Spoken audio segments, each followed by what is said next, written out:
जय श्री कृष्ण। आप सभी को दीपावली की हार्दिक बधाई। दीपावली का जो यह त्यौहार है, यह बहुत ही बड़ा त्यौहार है और यह त्यौहार हमें सब कुछ देता है। ऊर्जा देता है, नवीनता देता है और तो और हमें आयुष्य भी दे सकता है, धन लाभ भी करवा सकता है। हमारे ऊपर माँ सरस्वती और माँ लक्ष्मी दोनों की कृपा हो सकती है। तो हमें किस दिन क्या करना चाहिए जिससे हम इस त्यौहार का पूरा फायदा ले सकें?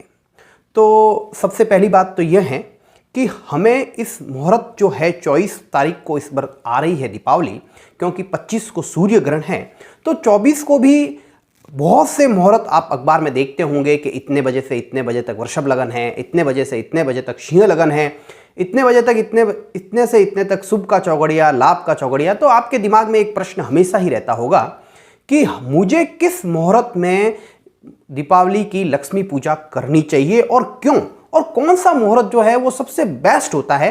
ये एक क्रिएटिविटी या दिमाग के अंदर एक क्वेश्चन आपके अंदर हमेशा रहता होगा कि हमें कौन से मुहूर्त में पूजा करनी चाहिए और शास्त्र इस बारे में क्या कहते हैं।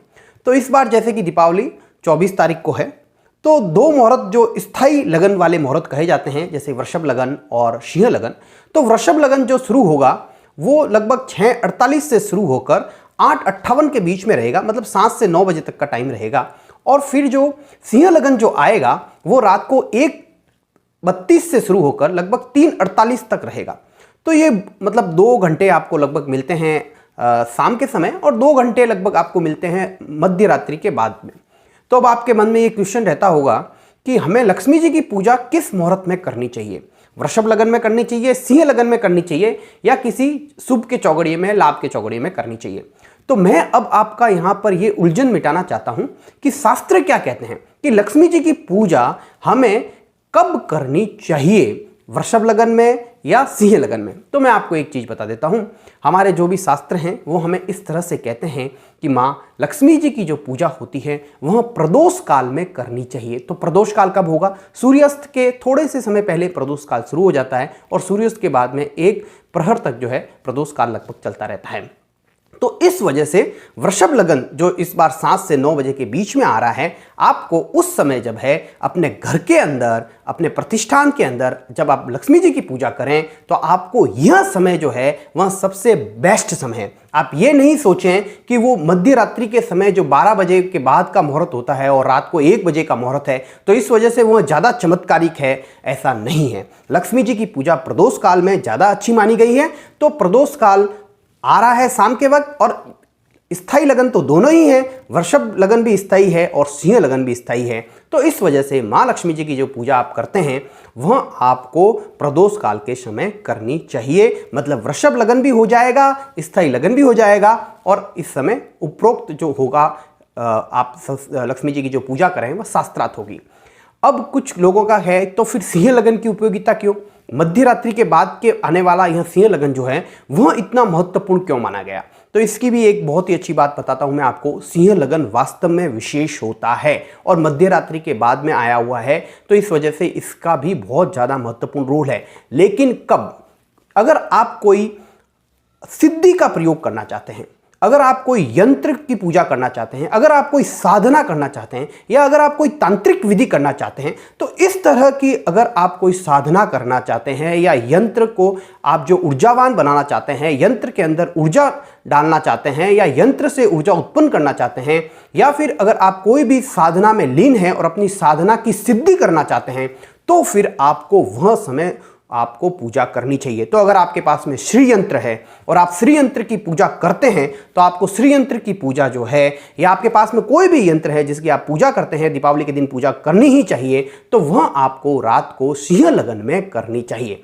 तो मेरे हिसाब से अब आपके दिमाग में यह क्लियर हो गया होगा कि हमें किस लगन में या किस शुभ मुहूर्त का फायदा हम कैसे ले सकते हैं। तो इस तरह से आपके अब यह समझ में आ गया होगा कि वृषभ लगन की क्या उपयोगिता है और सिंह लगन की क्या उपयोगिता है, और वृषभ लगन में क्या करना चाहिए और सिंह लगन में क्या करना चाहिए। अब इसके बाद में एक बहुत ही अच्छा क्वेश्चन रहता है कि लक्ष्मी जी की पूजा करते हैं, करनी चाहिए। तो उसके समय लक्ष्मी जी के कुछ श्लोक होते हैं जिन्हें चमत्कारिक श्लोक कहा जाता है या जिसे श्री युक्तम का पाठ कहा जाता है। तो जब भी आप लक्ष्मी जी की पूजा करते हैं तो आपको श्री युक्तम का पाठ जरूर करना चाहिए। अब अगर आपके पास में श्री युक्तम का पाठ नहीं है तो आप हमें व्हाट्सअप, जो हमारा नंबर है व्हाट्सअप नंबर 9351951155 पर हाय करके या सर मुझे श्री सुक्तम के पाठ के मंत्र चाहिए, तो आप हमें व्हाट्सअप करें तो मैं आपको आपके व्हाट्सअप नंबर पर सेंड कर दूंगा जिससे आप उसको अच्छी तरह से पढ़ पाएँ। और अगर आपको ऐसा चाहिए कि इनका उच्चारण कैसे किया जाता है, कैसे होता है, तो मैं कोशिश करूंगा कि अपने जो डिस्क्रिप्शन लिंक के अंदर एक लिंक डाल दूं या ऊपर कोई भी लिंक डाल दूं जिससे आप वहां पर जाकर श्री युक्तम का पाठ उस समय आप कर पाएँ। तो यह चीज़ें तो हो गई लक्ष्मी जी के बारे में, जो मैंने आपको बताई कि कब उनका आपको करना है, कौन से चमत्कारिक मंत्र आपको पढ़ने हैं, और अगर आपके पास में चमत्कारिक मंत्र नहीं है, वो श्री युक्तम का पाठ नहीं है, तो आप हमसे मंगवा सकते हैं। किस तरह से व्हाट्सएप पे आप ये काम कर सकते हैं। अब मैं दूसरा आपको बताना चाहूँगा कि यह वीडियो डालने में, दीपावली का हमारा ये वीडियो है, ये बहुत ज़्यादा लेट हो गया। इसका कारण यह था कि मेरे पाँव में चोट लगी और उसका ऑपरेशन करवाना पड़ा, तो उस वजह से बहुत ज़्यादा इसमें समय लगा और यह वीडियो हम हमारा लास्ट मोमेंट पर डाल रहे हैं। लेकिन कोई बात नहीं, अगली बार जो हमारा वीडियो आएगा हम कोशिश करेंगे कि पहले डालें जिससे आपको किसी तरह की असुविधा नहीं हो।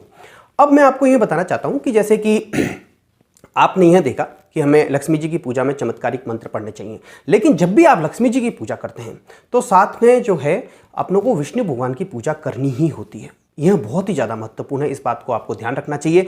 बिना विष्णु भगवान की पूजा के लक्ष्मी जी की पूजा नहीं हो पाती है, तो हमें विष्णु भगवान की पूजा करनी चाहिए। भगवान विष्णु को कार्तिक महीने में 5 चीज़ें अति प्रिय हैं। वो क्या है? कमल का फूल, तुलसी दल, अगस्त्य का फूल, मालती का फूल और दीपदान। तो जब हम लक्ष्मी जी की पूजा आराधना करते हैं तो हमें इस बात का भी ध्यान रखना चाहिए कि विष्णु भगवान को कार्तिक महीने में यह 5 चीज़ें अति प्रिय है। तो इस बार जब आप दीपावली पर लक्ष्मी जी की पूजा करें तो साथ में विष्णु जी की भी पूजा करें और इन 5 चीज़ों का पूजा सामग्री में जरूर इस्तेमाल करें। पूजा सामग्री के लिए भी हम आपको एक लिस्ट दे रहे हैं। यह सारी पूजा सामग्री है, इन पूजा सामग्री आपके काम में आनी चाहिए, यह सब आपको काम में लेनी चाहिए जिससे आपके ऊपर लक्ष्मी जी की कृपा हमेशा बनी रहे।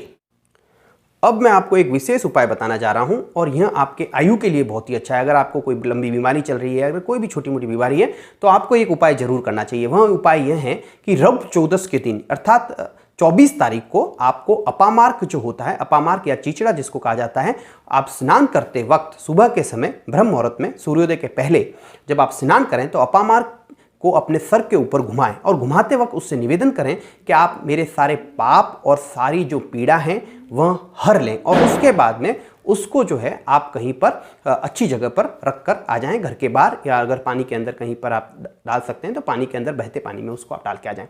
तो यह काम आप अगर करते हैं तो इससे आपके आयु में बहुत ही अधिक वृद्धि होगी। अगर आपको किसी तरह की कोई बीमारी है तो आपको जरूर स्वास्थ्य लाभ भी होगा। तो मैंने आपको यहाँ पर बहुत सी चीज़ें बताई है। इसके बाद में मैं एक चीज़ आपको विशेष बता दूँ, अगर हमारा एक पुराना वीडियो है जिसके अंदर हमने लक्ष्मी जी के बारे में बहुत अच्छा मंत्र बताए हैं, अगर आप उसको देखना चाहें तो हमारे जब ये वीडियो एंड होगा तो उसका लिंक मिल जाएगा, और यहाँ पर भी मैंने लिंक डाल रहा है, लिंक डाल देंगे तो आपको अगर उस वीडियो को जरूर देखना जिसमें लक्ष्मी जी के बारे में विशेष बातें बताई गई है। तो एक बार पुनः आप सभी को बहुत बहुत दीपावली की बधाइयाँ, और उम्मीद करता हूँ कि आपको यह वीडियो अच्छा लगा होगा और आपके कुछ चीज़ें समझ में भी आ गई होगी कि कौन सा मुहूर्त क्यों उपयोगी है और कौन सा विशेष उपाय आपको करना चाहिए जिससे आपको धन लाभ भी हो और आयु का भी फायदा मिले, और अगर शरीर के अंदर कोई बीमारी है तो उससे भी मुक्ति मिले। वीडियो इस बार थोड़ा सा लेट आया, इसके लिए हम क्षमा प्रार्थी हैं और उम्मीद करते हैं कि आपको अब आने वाले समय में समय समय पर वीडियो मिलते रहेंगे। जय श्री कृष्ण।